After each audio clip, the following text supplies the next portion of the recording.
Hello and welcome to another episode of today's Shikha. I am Pooja Devedi, and in this segment we bring to you objective questions on a daily basis to help you crack prelims. So let's begin with the previous day's practice question. But before we begin, I would like to welcome you to comment any sort of informative and conservative feedback that you have so that we can improve this program further.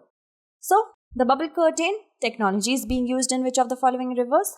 The correct answer to this question is option D. You have answered it correctly. Many of you have. Congratulations. The bubble curtain technology is being used for the very first time in India to stop plastics from entering the river Yamuna.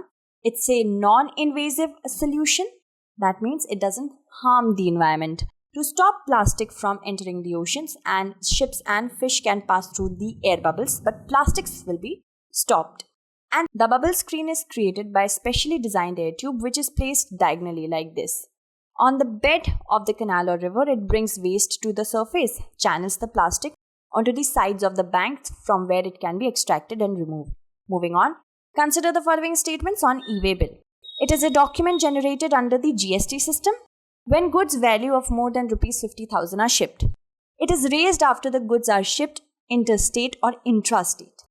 So, we have to select the correct statement. The first statement is definitely correct, that it is a document which is generated under the goods and services tax system when goods having a value of more than Rs 50,000 are shipped, and it is raised after the goods are shipped interstate or intrastate. This is incorrect because it is raised before, not after.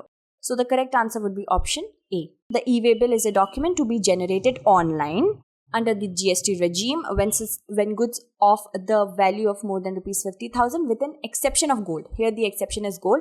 These are shipped intra and interstate, and they must be raised before the goods are shipped and should include the details of the goods, the consignor, recipient and transporter. And moving on to the next question, recently over 100 years of snow leopard research report was published by which of the following institutes?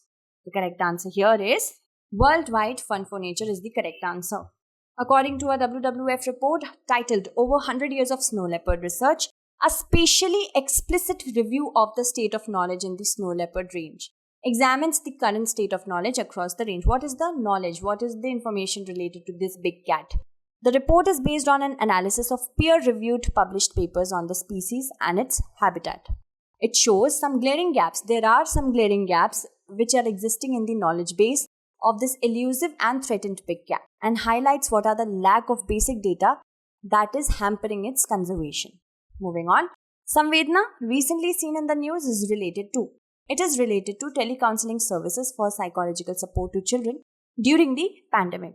Samvedna means sensitizing action on the mental health vulnerability which is very rampant during COVID-19 through emotional development and necessary acceptance that whatever is happening is beyond our control up to an extent. So we should have action on our vulnerability, on the mental health vulnerability, and have emotional development through it. It's a toll-free helpline counseling service for psychological support to children to address their stress, anxiety, fear, and other issues during the pandemic. The service is provided by the National Commission for Protection of Child Rights, and telecounseling is provided to the children under 3 categories. First, to the children who are in quarantine, isolation or COVID care centers. Children who have COVID-positive parents or family members and near and dear ones. Children who have lost their parents due to COVID-19 pandemic. Moving on, consider the following statements with respect to Competition Commission of India. CCI is a statutory body responsible for enforcing the Competition Act of 2002, and chairperson and members of CCI are appointed by the central government. So we have to select the correct statement. Here, CCIS, it's a statutory body. It draws its powers from a statute that is passed in the parliament for enforcing this particular act, and chairperson and members of CCI are appointed by central government. This is also correct. The correct answer would be option C, both 1 and 2. Recently, the Union Minister of Finance and Corporate Affairs virtually commemorated the 12th annual day of the Competition Commission of India, and it's a statutory body of the Government of India responsible for enforcing the Competition Act of 2002. Constituted in March 2009. CCI aims to establish a robust competitive environment which is just and fair in nature, and we have already discussed this statement. Moving on, consider the following statements regarding Commonwealth of Nations. It is an organization of 54 states, most of which are former colonies of the United Kingdom. Leaders of member countries meet every year to discuss issues affecting Commonwealth and the wider world at the Commonwealth Heads of the Government meeting. So we have to select the correct statement here. Yes, it is an organization of 54 states, most of which are former colonies of the UK. This is correct. But the leaders meet every 2 years and not every year. So the second statement being incorrect, the correct answer is option A, one only. Recently, Union Health Minister chaired the opening session of the 33rd meeting of the Health Ministers of Commonwealth countries. The Commonwealth is a political association of 54 member states. And leaders, we have already discussed this statement, so we shall skip it. All members have an equal say, regardless of their size or wealth. And this makes sure that even the smallest countries have a voice in shaping the Commonwealth. Moving on, consider the following statements with respect to Shangri-La Dialogue. Shangri-La Dialogue is an intergovernmental security forum held annually by World Economic Forum. It is attended by heads of the nations of Asia Pacific region. We have to select the incorrect statement. Shangri-La is an intergovernmental security forum held annually by International Institute of Strategic Studies. So the first statement is incorrect. And it is headed by defense ministers and chief of defense personnel of the nations of Asia Pacific region. Both the statements being incorrect, the correct answer would be option C. Now, recently Shangri-La Dialogue Summit in Singapore has been cancelled due to COVID pandemic. And this dialogue, we have already discussed it, it is held annually by an independent think tank, the International Institute for Strategic Studies.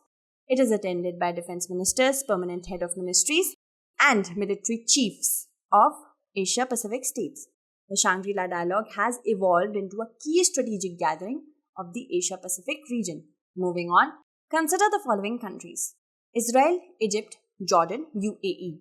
Abraham Accord involves which of the above countries? The correct answer to this question is option A, because Israel and UAE are part of it, and the Abraham Accords is a joint statement between the Israel, the UAE and the US, reached on August 13, 2020. This statement marked the first public normalization of relations between an Arab country and Israel since that of Egypt in the year 1979 and Jordan in the year 1994.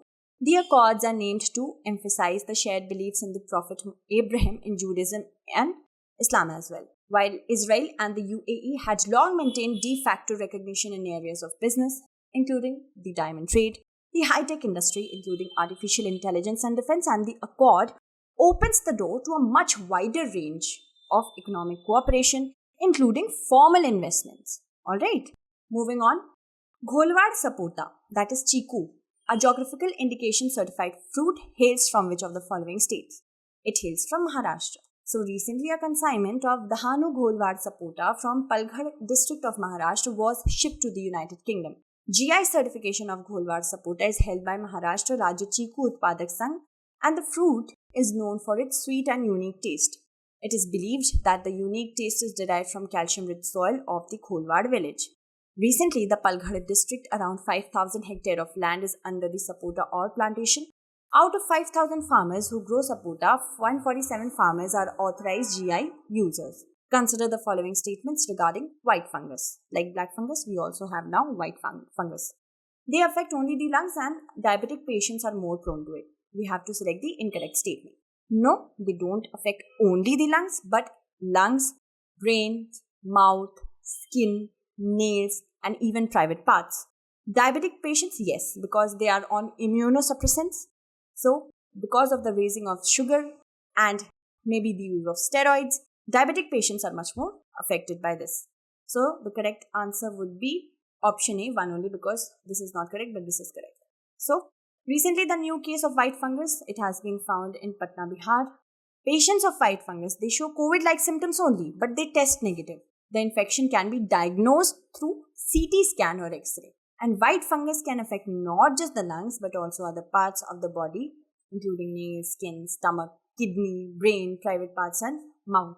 Those who have weak immunity, like diabetes, cancer patients, and those who are taking steroids for a long period of time, are at a higher risk of it. Which of the following flowers is commonly known as corpse flower? Correct answer to this question is C, Amorphophallus titanum. Because this flower, when it blooms, it has a very strong stench like that of a dead body. That is why it is called corpse flower. Recently, hundreds of residents of California flock to get a whiff of the copse flower. The scientific name of the flower is Amorphophallus titanum. It is a flowering plant with the largest unbranched efflorescence in the world. It is called a copse because of the stench it emits when it blooms. So, now look at the practice question. Pipava Fort, recently seen in the news, is located in which of the following states?